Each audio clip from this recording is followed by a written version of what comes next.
All right, what's up? Welcome back. GC Live, Wes Mitchell, Chris Clark, Tuesday episode of the show. As always, brought to you by our good friend Clint Hammond, CMG Home Loans, ClintHammond.com, 803-422-6797. You see it right above our heads every single show. NMLS number 71597. Of course, I mean, we've been telling you about Clint for years now. He did enter the transfer portal. Same great coverage that you're going to need as far as your mortgage. Same great, just walking you through everything. It can be a complicated process. When I bought my first home, Clint was the guy I called. He helped me out just immensely. Again, that NMLS number 71597. He's going to take that process and just simplify it for you, make it very, very easy. 803-422-6797.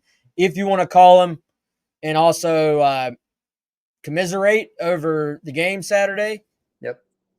Clint will be there for you as well, while also talking about some interest rates with you. But shout out to Clint. A little bit later on, we're going to tell you about one of our new sponsors here on GC Live as well. But first, we're going to dive into this press conference. South Carolina already turning the page, getting ready for Kentucky this weekend. And Chris, it's actually a little bit, maybe people don't care about this, but for us from the media standpoint, this whole injury report thing is going to be a little bit different. You notice no injury report on Sunday teleconference, no injury report today, but now schools have to give an official injury report starting tomorrow, and it has to be detailed. It has to be at least in terms of this guy is available, this guy is questionable, this guy's a game time decision. Could there still be some coach manipulation of the list? Of course, right? Like there can be. But are there also penalties now? Yes, there are.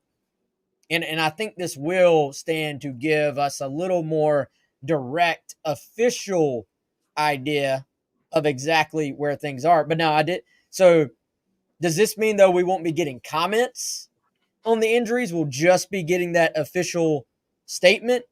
I'll be curious to see how this works. And just from a coverage standpoint, it comes out first Wednesday. So that one will obviously be covered. Like, we'll have an article for that one. But then there will be an update Thursday, Friday, and game day. So you get kind of an incremental update every single day of the week. Yeah, that is fascinating. And I do like how I can't pretend to have paid attention of how every other coach is handling this, but I imagine very similar.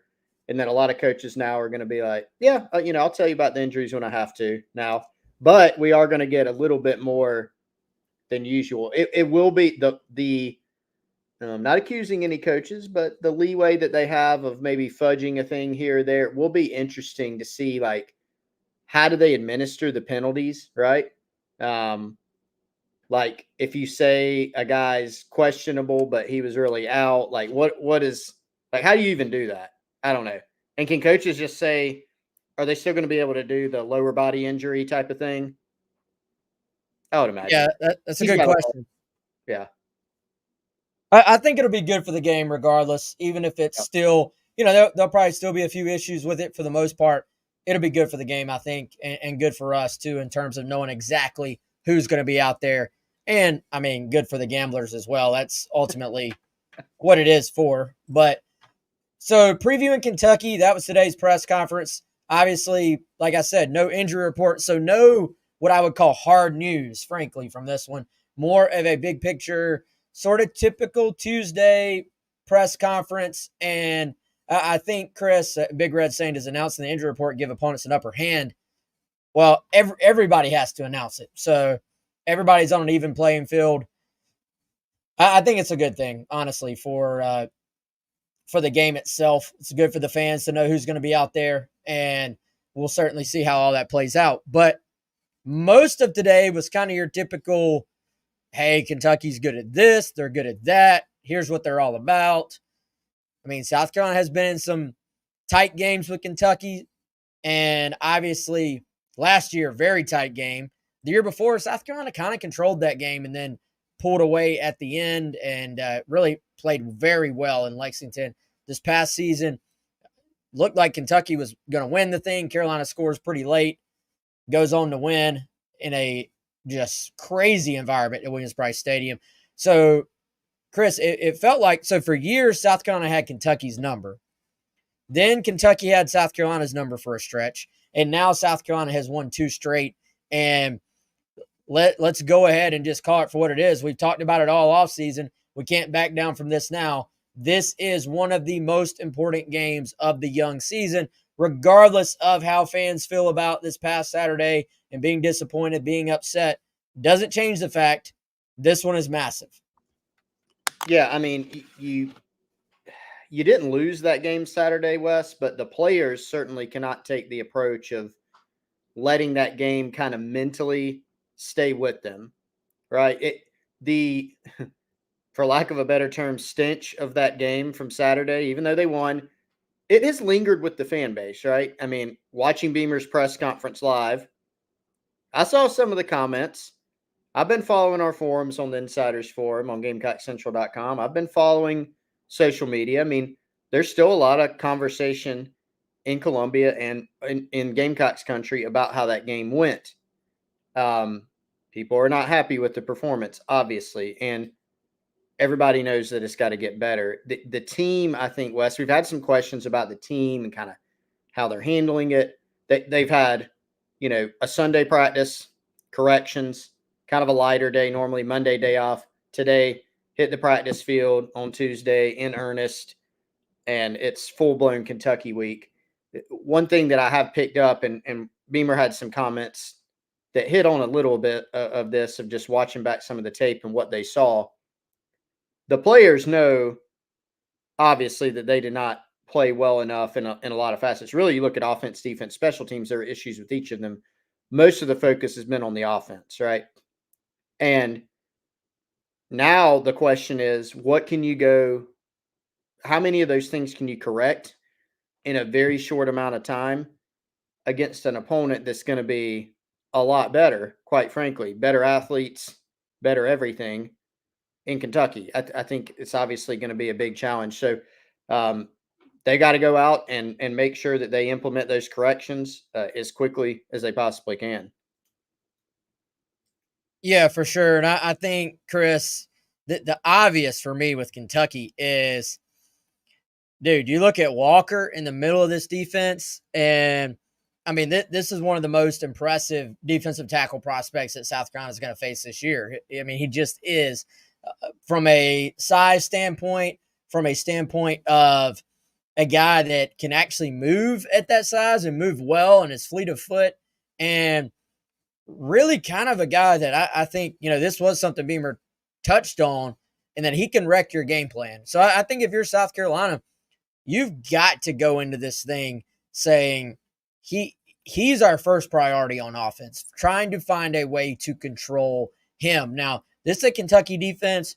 Maybe they don't necessarily have all the big names that some other defenses do, but they bring back a lot of guys. I thought, you look at that team last year, I remember early on, Chris, it felt like they struggled a little bit on defense, more so than we're used to seeing from Kentucky.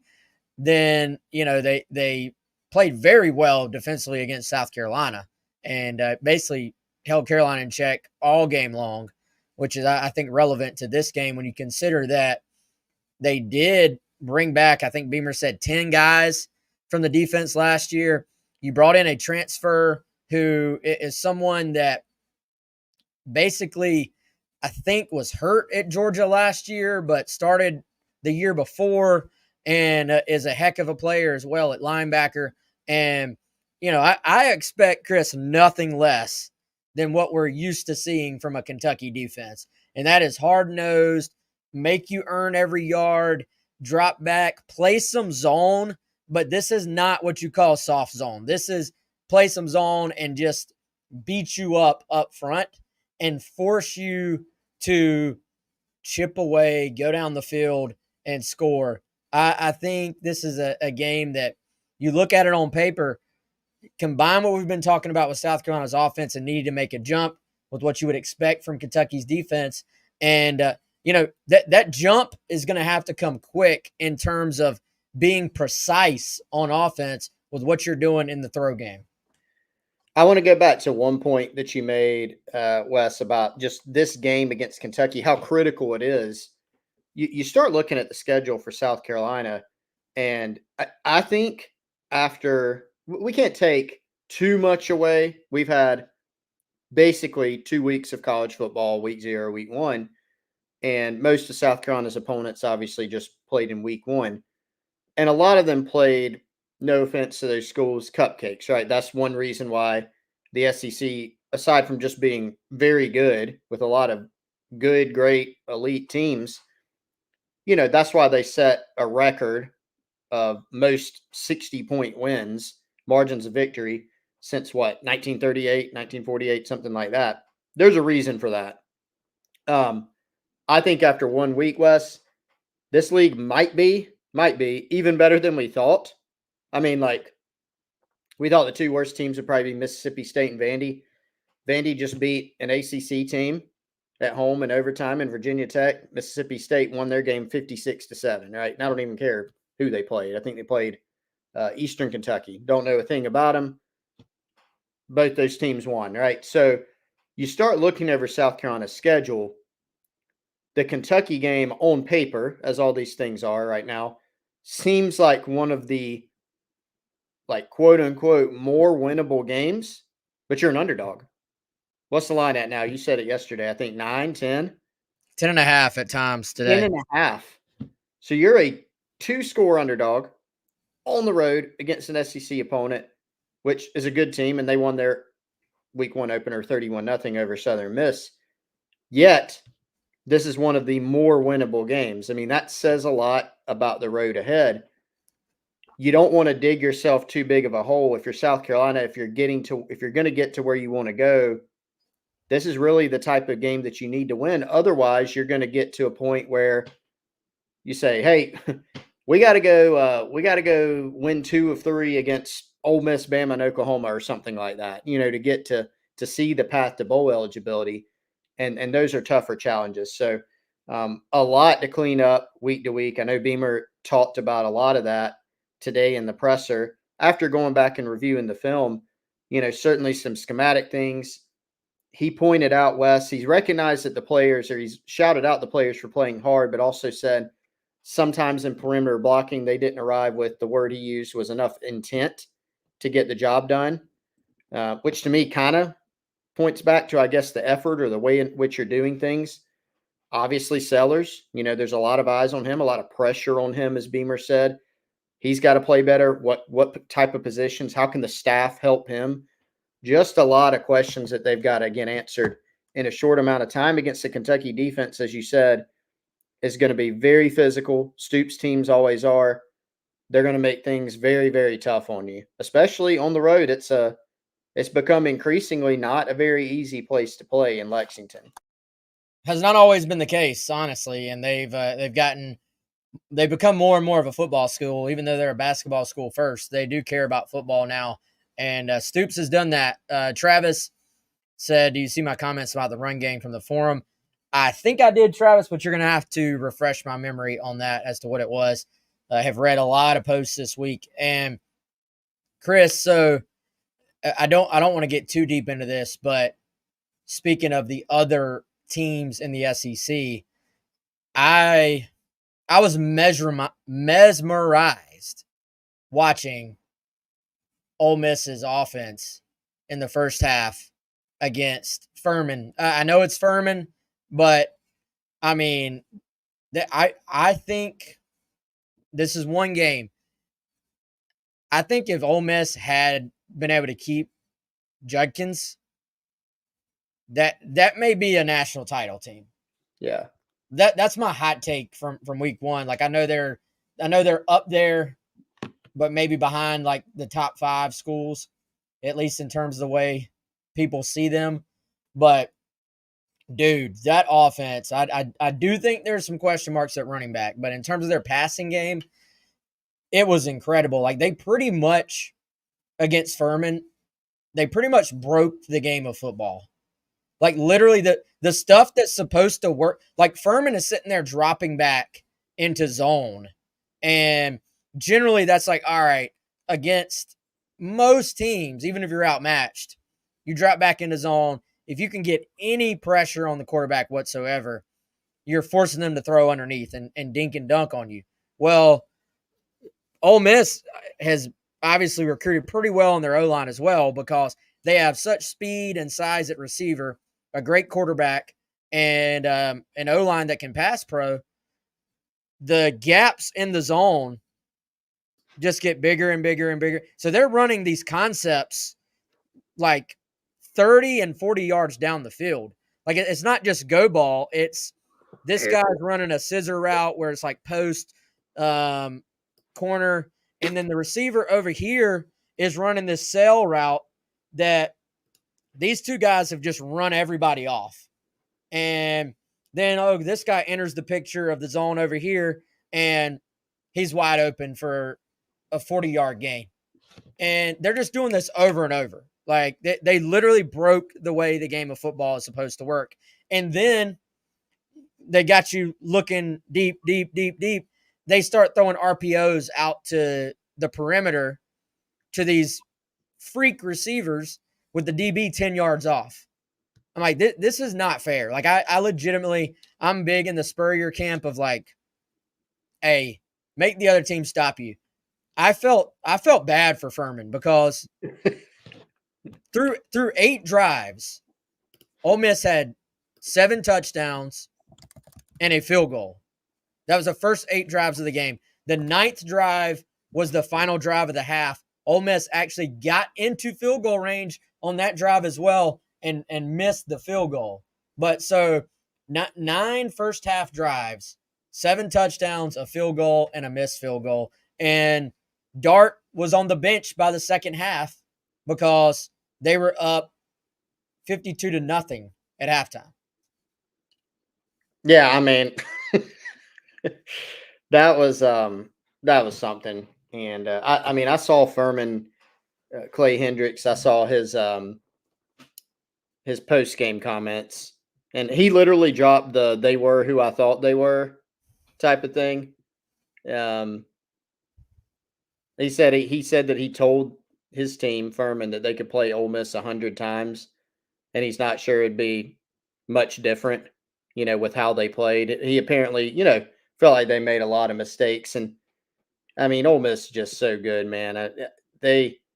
I feel like they're gonna do not that level, not what'd you say, 7 touchdowns in a row, basically. I don't think they're gonna do that to SEC teams, but they're gonna be hard to stop.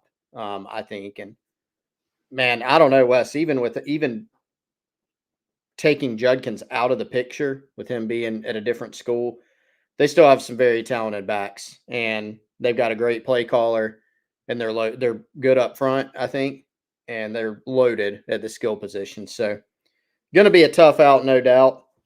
And I think, man, honestly, one thing that I've seen among Gamecock fans, and I understand it, is a lot of them didn't have teams. We'll see how good Old Dominion ends up being this year, right? Maybe they turn out to be a really good team in the Sun Belt, and that might make people feel slightly better. If they're not, people will look back and go, yeah, that team that should not have been nearly that close. But I think people are looking at the week 1 results, seeing what Ole Miss did against Furman, seeing what Mississippi State did against Eastern Kentucky, watching Vandy beat a Power 4 team. Yeah, they had to go to overtime. But, I think people are just looking at that going, man, there was just an expectation of seeing more of a jump. I think people saw that on defense. They saw it on defense. People were excited about Dylan Stewart and Kyle Kennard and some of the other things that they saw. And the issues that we saw on defense, very correctable. Beamer went into more detail today about the first long touchdown. Actually had a helmet communication issue. So you've got to get that cleaned up, but is that more correctable than some of the stuff that we saw on offense? Yeah, I think so. The touchdown run, you had one player get out of a gap. So you see some of those things. Overall, I think people are somewhat pleased, at least with the defense. It's the offense, particularly when looking at what some of their other SEC counterparts did in week 1. I think they're more upset. And honestly, Wes, some people might say, yeah, but those other SEC teams played FCS schools or schools that aren't as good as Old Dominion. I get that. But it doesn't take away the sting, right, of just looking around saying, man, these other offenses just look so much more settled and prolific and organized and just better. And so I get the frustration. But from here, it's about what can you do to try to get better heading into these next couple games, which are SEC games. Yeah, and I think, man, like everything, there's levels. I do kind of like. I think Beamer was probably being pretty honest when he said that he and I'm paraphrasing. I don't remember exactly how he said it, but he did not expect the passing game to struggle the way it did. But he did think there would be some, I guess, growing pains would be the best way to say it. And that's really where I am as well. The more we learn, the more we thought going in. I was like, I think there are going to be some moments where we see some really nice big flash plays, and there's going to be some moments where we see it really looked like a young quarterback. And unfortunately for Carolina, there were far fewer of those sort of big splashy plays than I kind of anticipated we might see in the game. And so that's why you have the result that you did. Really, the explosive plays were few and far between.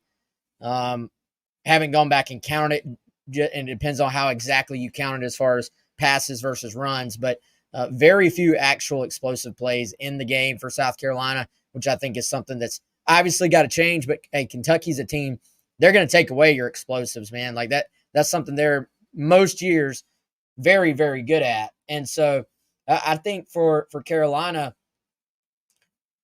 it's easy to want to panic if you're a fan because of last season. You can't panic on this offense yet. And I mean, I won't say the person's name, but saying Sellers is not an SEC quarterback after 23 passes is just ridiculous, honestly. Like, he's thrown 23 passes as a starter at South Carolina. So you got to give him a little bit of grace on that, and let's see what happens. If he was out, if this was his third year and he had a bunch of receivers back and everything else was clicking on offense and it was all the quarterback, then that would be one thing. This is completely different, in my opinion. So Carl says the receivers need to give Sellers the help he needs. I mean, guys, I feel like we're just repeating ourselves at this point, but does Sellers have to throw the ball better moving forward? Of course, he would sit here and tell you that. It's not a bash. He would tell you that. Do the receivers need to help him out from time to time? Yes, absolutely. Does the O-line in pass protection, in terms of sorting out stunts and blitzes and stuff like that, a little bit better?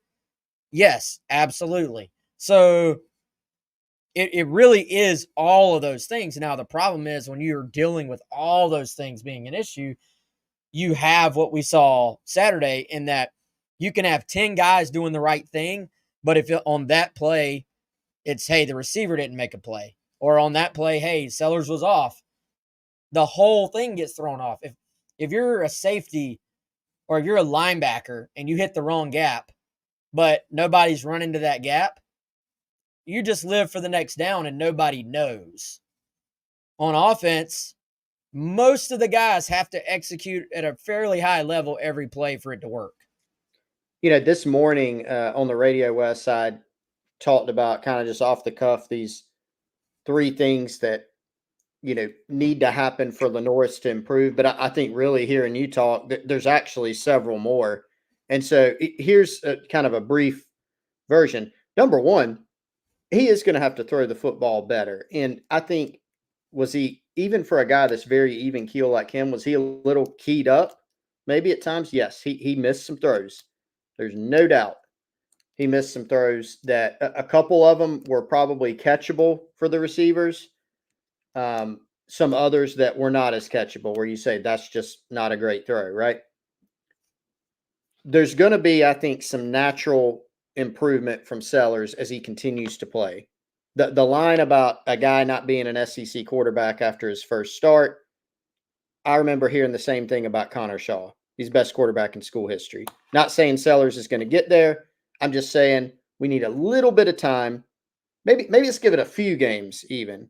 Goodness, let's keep the bar that low. Let's wait a few games, not one, before we anoint someone or completely dismiss any notion of their potential.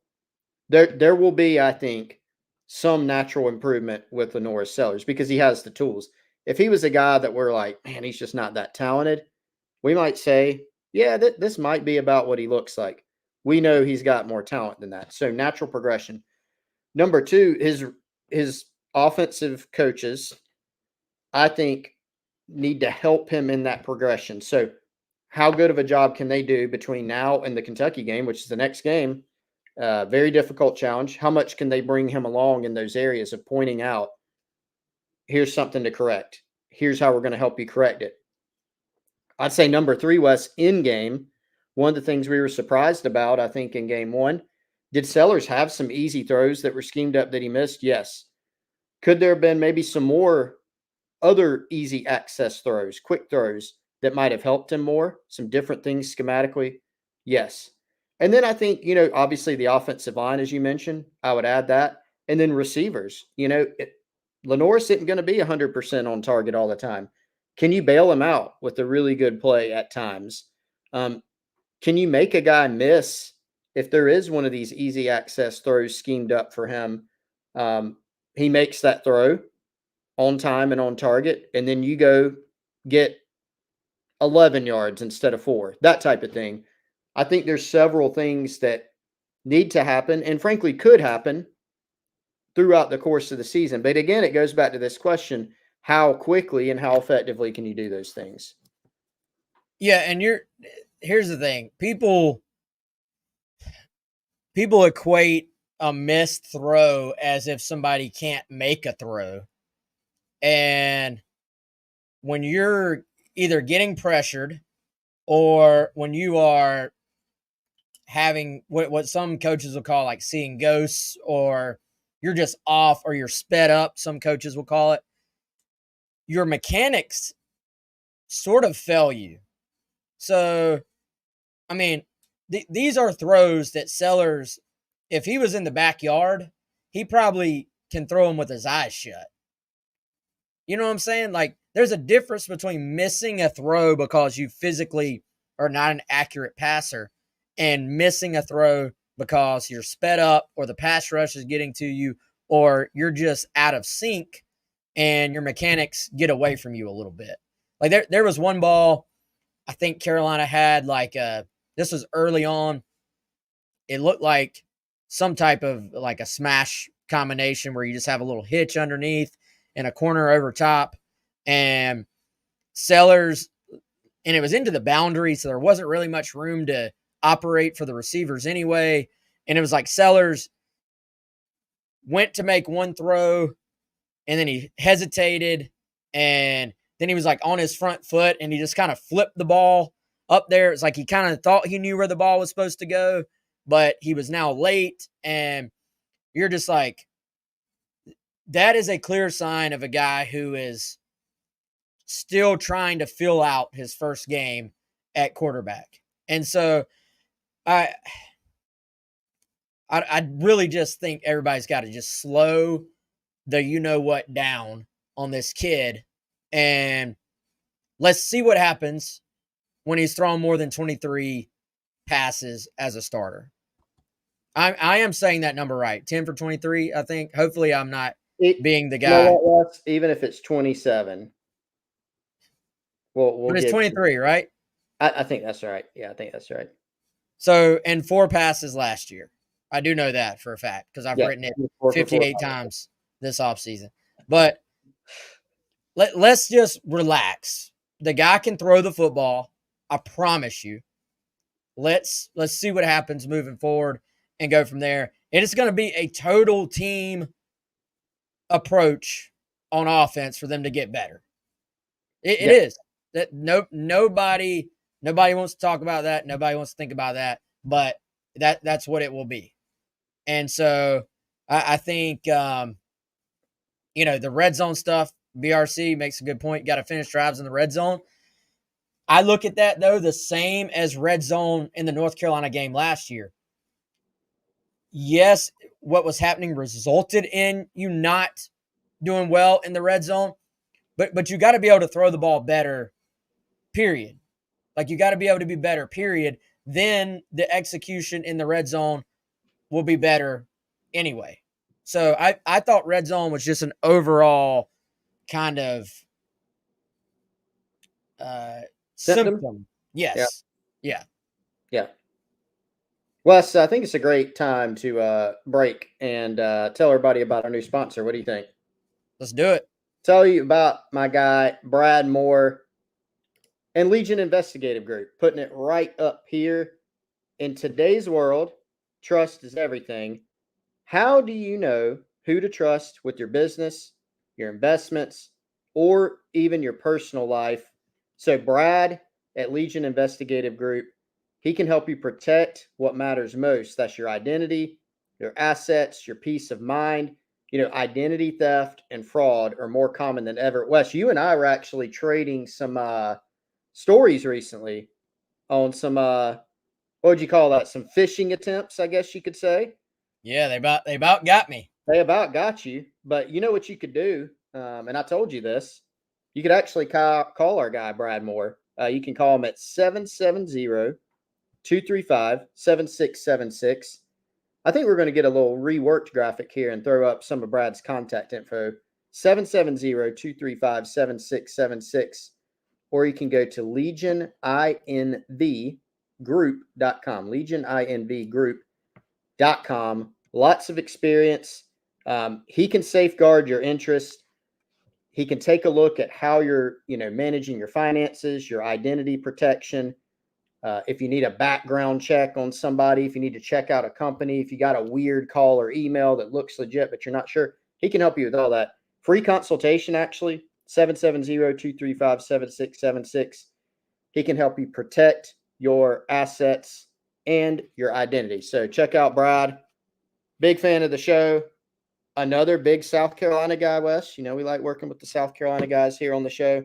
So just like our guy, Clint Hammond, if you call Brad and you want to talk about a little ID protection, you might get some Gamecock talk in there too, which is cool. So give him a call today or check him out. Yeah, Brad also did security for some of the Garnet Trust events. So yes, did a great job. Yeah, great guy. And I'm gonna call him and sick him on the guy that tried to scam me. How about that? I think you should do it. He can help you out with that. Brad looks like a guy who's not to be messed with as well. I felt, I've been at some of the Garnet Trust events that he has provided protection for, and I was not the protectee. I was not the one being protected, but I did feel very safe. I'll say that. 100%. 100%.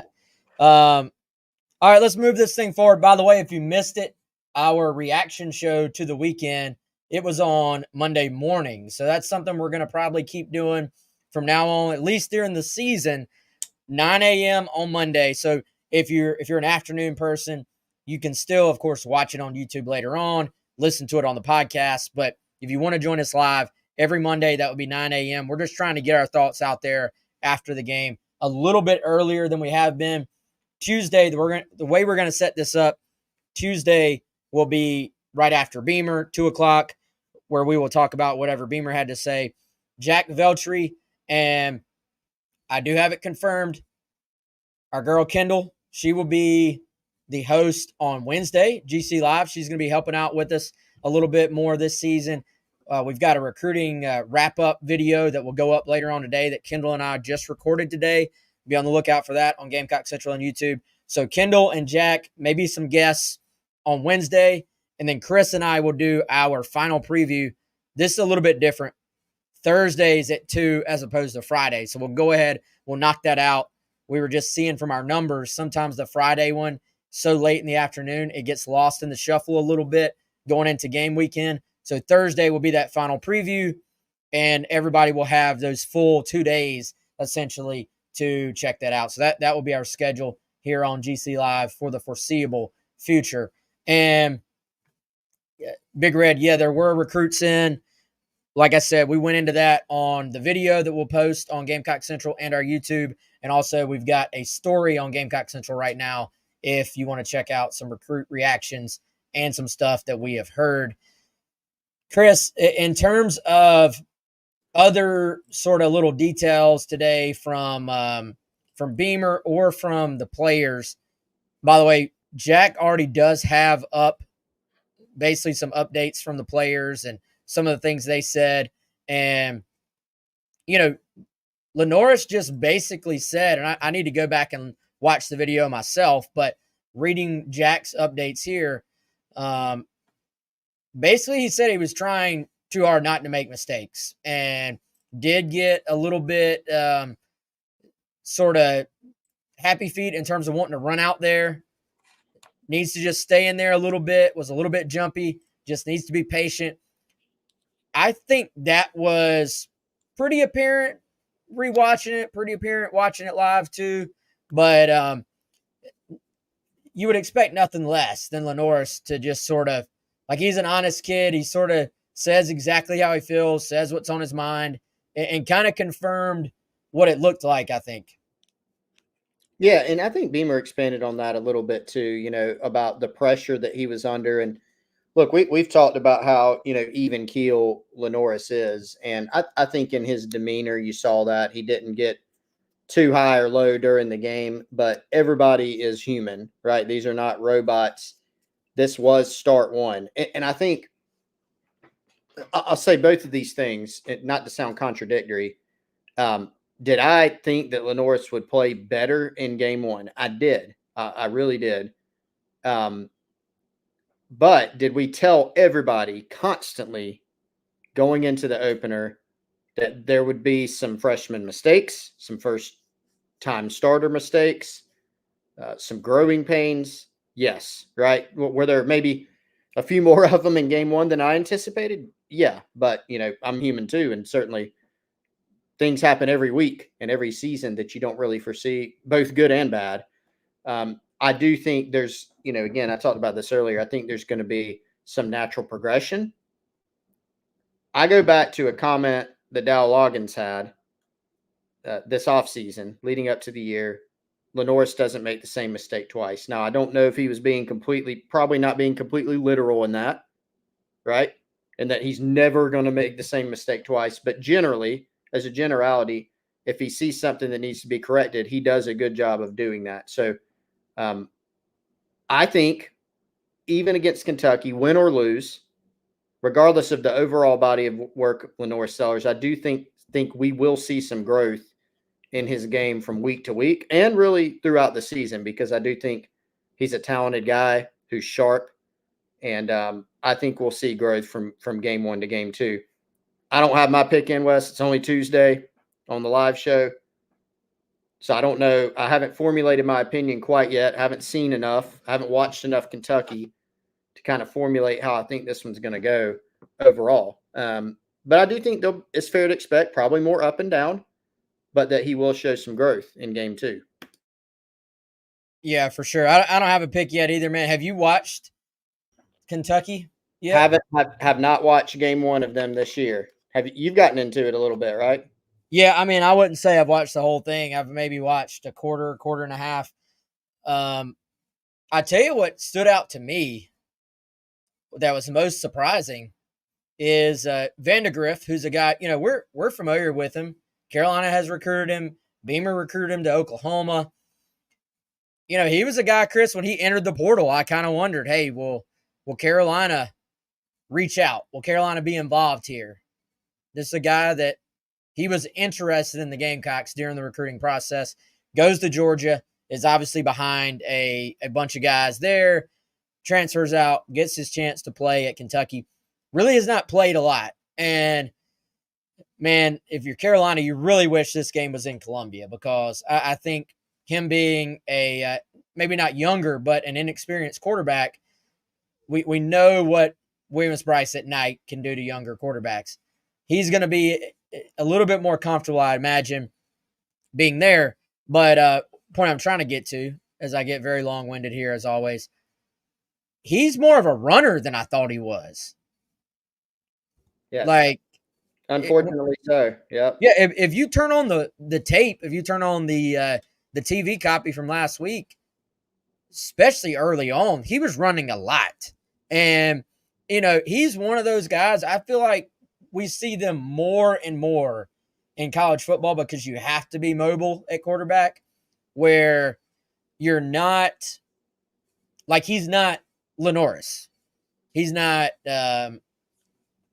like an elite runner, but you're like, okay, he's way faster than I just sort of drew him up in my mind, I guess is the best way to say it. And now they're probably going to go back and say, dude, stop putting your head down and trying to run people over, because he got physical in the game, which I think you respect.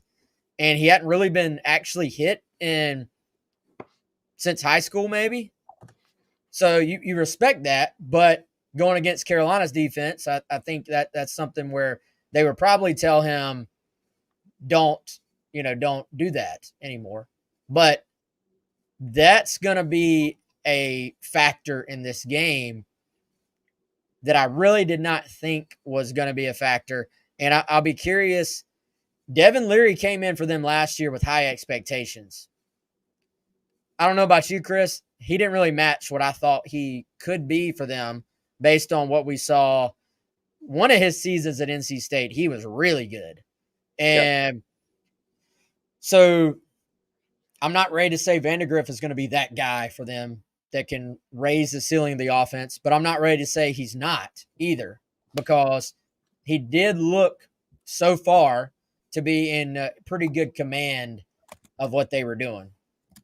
Yeah, and that was something I think last time we talked to one of the KSR guys, he had mentioned that Vandegrift is going to be more mobile than Devin Leary was. And you think about the game with South Carolina last year, Leary kind of struggled, had some overthrows. Carolina got Kentucky's offensive line struggled last season in pass protection. Carolina got the best of them on many occasions, made some big plays in that game, getting some turnovers off Kentucky. They've got a new OC. Bush Hammond comes in, replaced Liam Cohen, who went back to the NFL, and he's been a few different places. So I still think a lot to learn about this team. They had a very tidy performance for the most part. I haven't dove into the game, like I said, but, you win 31-0. Probably feel pretty decent about that. We'll get into the minutia of the game this week and all the matchups, of course, but jury's probably still out, but this will definitely be a challenge for South Carolina, because you look at what you got to go up there and do offensively against their defense. And then you're going to have a different type of challenge, when you think about South Carolina's defense against their offense and against Brock Vandegrift with a new OC as well. Yeah, Bush Hampton, 38 years old, Chris. Was at Boise State. Kind of is he's a Stoops guy in that, much like Carolina, they kind of want to run these pro style offenses, but do it in a college way. And again, I was at a quarter and a half, so take that for what it's worth. But lots of motion, and actually a good bit more tempo than they ran last year, in terms of a faster tempo, I should say. And last year, Kentucky was one of the slower teams in college football in terms of lining up and getting their plays off. That will not be the case this year. I think it'll be a good bit more balanced in terms of how they do that. You have a good receiving core. You have, I think, solid running backs, and then a defense, obviously, like we talked about earlier, that's going to get after it. So we will dive into them later on, but the early vibe here is that this is definitely going to be a test for South Carolina, where you have to take a big jump from week 1 to week 2. Chris, did you have any other takeaways from Shane Beamer before we get out of here for the day? I don't think I had any other big ones. Like you said earlier, man, not any big news, no, injury updates. It was a little bit more big picture view after looking at the film. So I think we pretty much hit on most of it. And I think the page is ready to be turned for the remainder of this week, mostly to Kentucky. Obviously, we'll continue looking back on game 1 and that, hey, what did we see from game 1 that has to improve for game 2? Things like that, trends that South Carolina has to break. But Yeah, no other big picture thoughts right now from today's presser. All right, like I said earlier, Jack will be on tomorrow, Wednesday's show, along with Kendall. They'll be talking about whatever the coordinators have to say. And then on Thursday, Chris and I will be on with our final preview.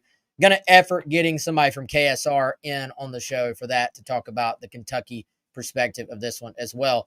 All right, y'all. Appreciate the support. As always, appreciate y'all hopping on. We're going to get off here and go talk some more Gamecock football on GamecockCentral.com. If you're not a subscriber, come on over. We got $1 for 2 months, code SCAR1. Would love to have you come join us with all the content we've got going on throughout the college football season. If you're already there, we'll see you soon here on the Insiders Forum. And if not, we'll see you on Thursday with GC Live at 2 o'clock. For Chris, I'm Wes. Y'all have a